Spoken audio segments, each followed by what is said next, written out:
Hey guys, it's Cabbies Corner Day. I'm here going to be talking about my KWA ERG M4 style. I got it back in about 2014, 2015, can't remember when it came out, but just like the Radian, when I got, was it a couple weeks after it came out, I got this real soon because I like the whole simulated recoil, and also this one did have a bolt stop with certain magazines. I'm going to be going over the ins and outs of the gun, what I feel was a weak point, what I feel is a strong point, what I like about it, what I don't like about it, and also what little quirks it may have. So why don't we go ahead and dive right into that. Okay guys, here it is, the KWA ERG M4. This came out, like I said, about 2014, 2015. And when I first came out, it came out with standard, I shouldn't even say standard, it came out with a Moe stock, so you could see the Moe grip is still on there, and a what is called a mid-length Moe handguard. Now, I like that at the beginning because you were able to get bigger size batteries in there without worries, like what you did with the regular carbine hand grips. You were a little limited with those, whereas more of the mid-length one, you could fit a longer battery in a bigger battery and get the power you needed.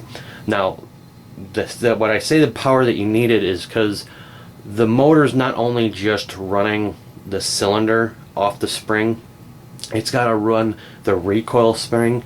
So the springs themselves actually on this AEG are probably closer, I would say, in tension to, I don't even know, but maybe an M160, M170 if they go up that high, because you're running two different systems off of one spring, so it's got to be a bit more stronger, a lot more tension on it. With that being said, I did like that with the ERG, the spring comes out where the buffer tube is. So to take off the castle nut, take off this plate here, unscrew the buffer tube, and then you're able to replace the spring, and then you'd have to reverse the process. So I mean, it's a little bit of a hassle. You have to be very careful because the metal there, I have almost stripped it, and if you strip that, you're kind of SOL. You need a whole new lower receiver, which KWA at the time, it was a pain in the ass getting parts. Now I don't think so much. I think they're actually pretty good. I had to buy some replacement parts, like the spring for this, the bolt catch that works. I had to buy one of those. It was real simple, really easy once I figured out their website. So what did I do? Well, let's go over the rifle first. It's an ERG, as you see. This is the first gen. So what that means, if I can kind of zoom in on it, no, I'm going to do it the tri-true way. I'm just going to pick it up. So as you see, it's for people who've been there so long enough. This is a Magpul receiver. So there have been some stories about Magpul on how the formula got leaked out, or something with their contract with the companies. Something happened and Magpul pulled all licensing for airsoft guns. I should say formula for the polymer that they were using, even though I think they were using a little different polymer, but it was still close enough to the original from what I understand. I don't really know all that much about it, but I just know that they did pull all licensing for all airsoft. But you get those knockoff looking ones, they're real close, but I mean, even in the real steel world, trying to find a Magpul lower receiver is ridiculous. I think I saw one once for, I want to say $3,000 just for the lower receiver, just because they made a limited number of them. So I digress. So what I used to do is, when I decided I wanted to do a free float rail, which that is a BCM style key mod rail, and I want to say 13 inches, 13 or 14 inches, I'm not too sure. I think it is 13-inch rail. There was no place to put the battery, so I went through a couple different iterations of how to put the battery on. I did a battery box, a couple different sizes, didn't really put the battery power that I needed to the motor. So I was like, alright, what am I going to do? Well, of course, me being me, I modified the rear end, and I ran the wire to the rear. Now, it makes it a little bit difficult because the buffer tube itself houses all the recoil components. So it's not like an AEG where you can run the wires through. So I was like, all right, I don't mind seeing the wires. So what I did is I went ahead and I found this stock. I don't know when this came out because I had just gotten really back into airsoft, and I was like, I don't want to keep putting a like a pistol mag pouch here to run the battery. I don't want to be doing that anymore. So I found this from PTS. It's an EPS stock. I don't really know what this stands for, acronyms, but so you can see it better here. Ran the wires out here, kind of drilled that out, ran them here, and then I drilled a hole big enough to fit a Dean's plug. And I did kind of modify the Dean's plug a little bit to make it easy to fit through, but nothing too extravagant. I mean, it was just to shave it down a little bit. So that's the first. That's one of the second or third things I did to it, to be honest with you. I put on the free float rail. I like the whole grippiness of having the 550 cord. I ran the 550 cord through it. I put that I guess you call it like XM177 muzzle brake, flash high or whatever. It's just like in my Model 1 video. It's a resonator, so it gives it a nice pop to the actual sound of the gun. Actually loudens it up pretty well. A buddy of mine said, you know, it was getting annoyed by it because I was shooting over his shoulder. What are you gonna do? So why don't we go start from there? You know, you have that XM177 muzzle brake. The outer barrel is still the same. I believe all I did was I took the A-frame sight and I just ground it down so it fit under there. I know it's airsoft. I know these are AEGs. There's no function to it, but I still like to have the original look. So in there you can see it in a gas tube. It's not needed, but like I said, I like having the look. So these are the standard Troy knockoff flip up sights with an NC Star. I think it was like 130, 140 lumens. I'm not too sure. It was like, you know, $50 for the whole setup or something like that. Some just cheap generic key mod flashlight mount or whatever mount it would be, just to throw it on there. Oops, there. You know, I wouldn't be Cabbies Corners if I didn't knock the camera at least once. So further down the rail, you have just a, I think it's like a UTG QD mount. That's where I attach my sling. I got an ACOG style fiber optic sight from this company. What is it? Terminus Optics. It's pretty decent for the price. I mean, it's just a cheap ACOG knockoff. Nothing to write home to mom about, but I think you can get them like $80 on Amazon. I believe that you can find them in red and green, and they do glow in the daylight. And low light, it's not. I do have real ACOGs, and with the fiber optic and the tritium mix on the real ACOG, they're nice and bright even in dim light. This one not so much, so I'm thinking about building like a little battery box with an LED just to shine a little light on it. Kind of make it like a more universal sight. So that sticker there is American Milsim. I was a little annoyed that I couldn't get it off, but I understand why they did it. It's kind of funny to me now because if I wanted to change the spring anyways, just open up the back. But I get it, you know, they don't know how every single gun works, and you know, every M4 looks like an M4. So there was just a to see if I mess with the spring or not, you know, if I had to do work. So everything's pretty standard on it. I mean, yeah, didn't change too much to it. I really enjoy the recoil system itself. I like the realism of it. Actually I like when it, you know, sometimes you can't tell when you're out of BBs, but you know, the special magazines allow you to be able to tell that. Now, getting onto the magazines, and why you might see this little piece of duct tape. This little piece of duct tape here, for people who don't know, not a lot of people do, is after a while mid-cap magazines and even high-cap magazines have an issue with feeding. I think it's a combination of the spring on the mag catch and the spring on the little this little feed stopper thing, that there, like they, you know, this gets a little worn out, or you know, it's still too tight versus the mag catch spring. So you know, you'll notice you have issues with feeding. Well, what that does is kind of, excuse me, puts the magazine in there a little tighter and pushes it a little forward, for at least on M4s, because the way they lock in, it helps you feed a little bit better. That's with certain ones. I mean, sometimes it's a little bit more than that. Sometimes it's the air nozzle or whatnot. But in my experience, after running a gun for so many years, it just happens. So I end up either putting a piece of soft Velcro, or you know, I just put duct tape in there, and boom, done. It's better than modifying your magazines, because it's only one thing. So yes, this will run any AEG magazine, high cap, low cap, mid cap, rail cap, whatever you want to call it. So, okay, this one here, I'll get to the paint job in a little bit, but this is the original paint job that Zero did for me. It was a tan, and I want to say it's like a chocolate brown. You can see PMAG 30. Alright, so these here are the actual 3060s. So right there, it has a little switch. So 30, and that would be about 60 rounds, I believe, is what it was. And actually, that's really loose. So that might actually jiggle close. Not too sure on that. But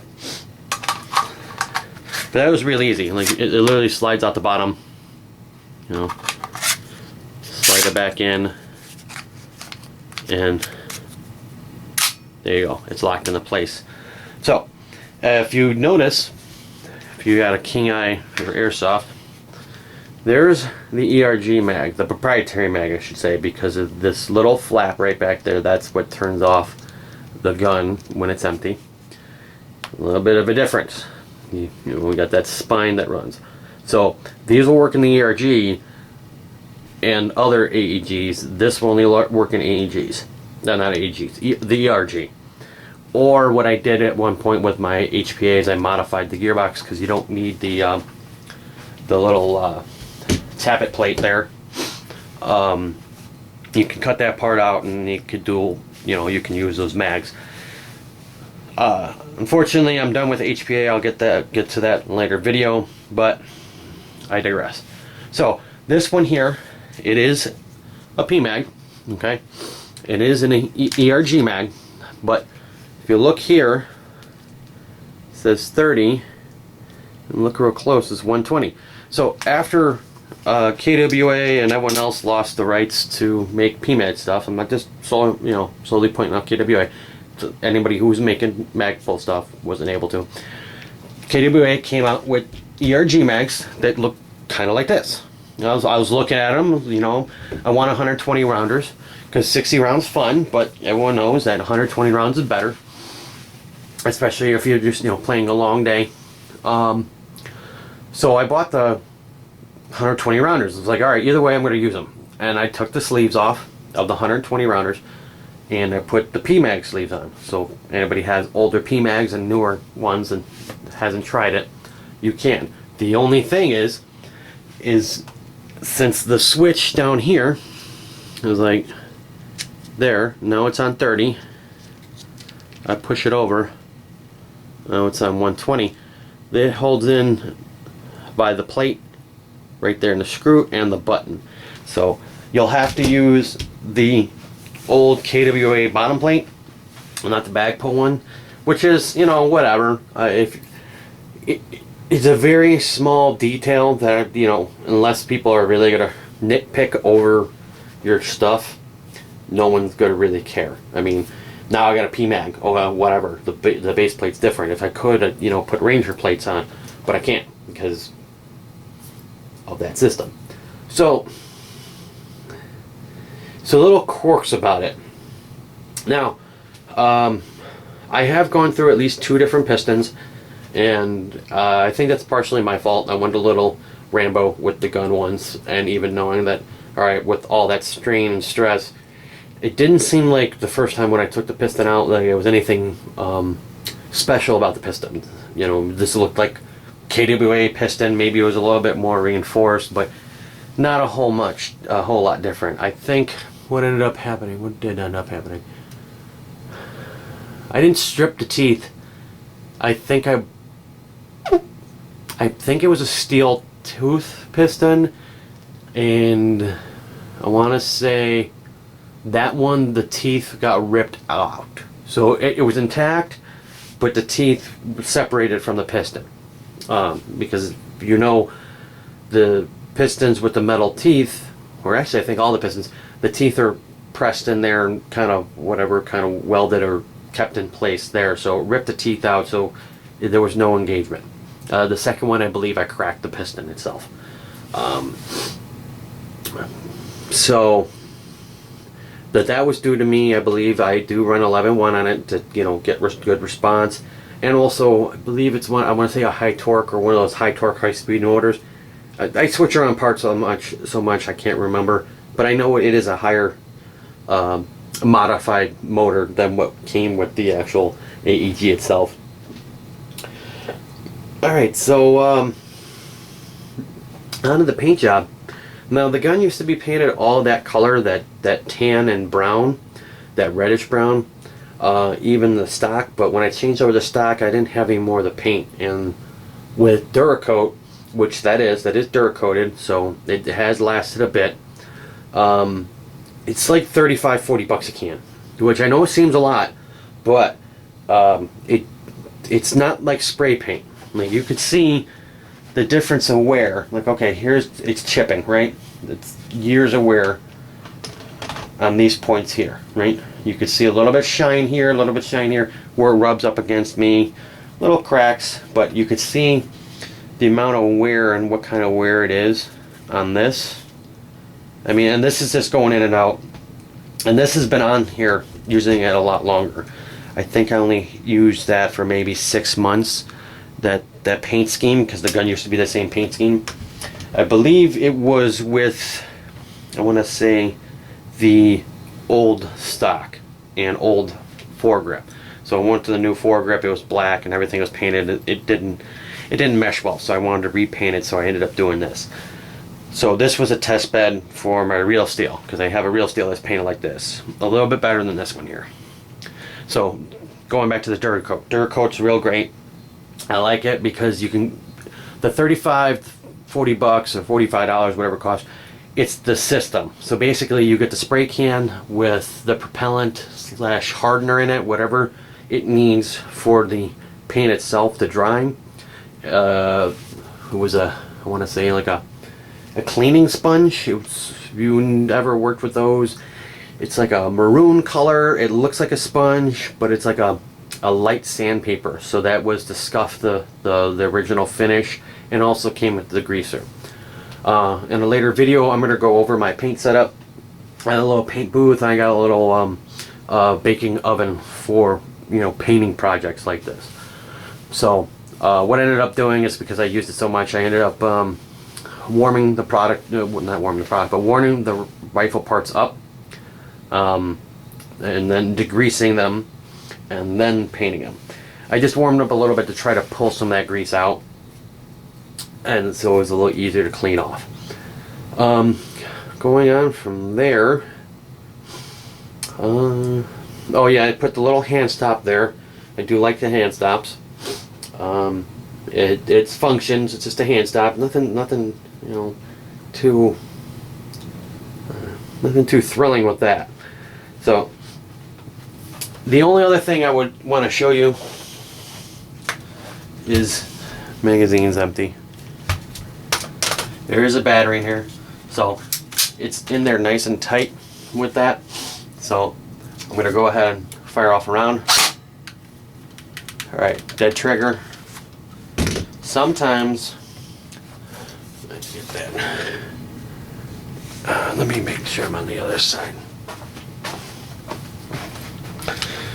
Sometimes when you put a new magazine in and hit the bolt catch, the one annoying thing is, I think they fixed it, is that little piece in there. I don't know if I can see it.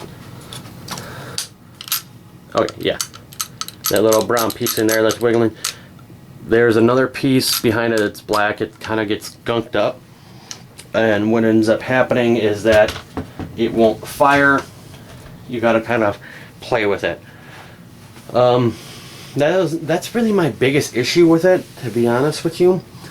I did change the barrel. The inner barrel is about an 8K length because they have stabilizing wipes already built in their outer barrel. I didn't know that until after I bought a standard M4 length barrel, and my accuracy was really weird. Like, it was decent, but it was really weird. And I looked down the front of the barrel and I saw these little prong things in there. I was like, oh, okay, well, the BB must be hitting that. So when I got the longer barrel, I believe it was an 8K length, solved those problems, not an issue after that. So yeah, I mean, that's pretty much it.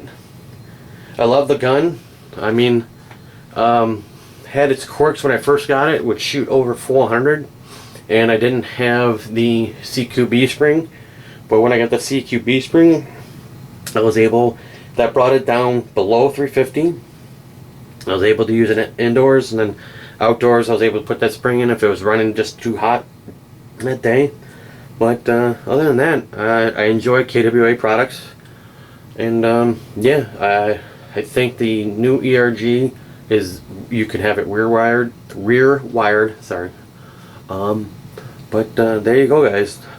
The Gen 1 ERG Magpul edition. So let me know if you have any questions or comments or whatnot, or you want to hear more something about, more about it. There's not too much more to say. I'm going to be getting to some of my other airsoft rifles. You might have seen in the beginning of the couple videos. I don't tend to buy guns anymore. I tend to build them because I just like the upper and lowers and the rail systems that I have. So I end up just building gearboxes for them or whatnot. So, alright, you guys have a good day.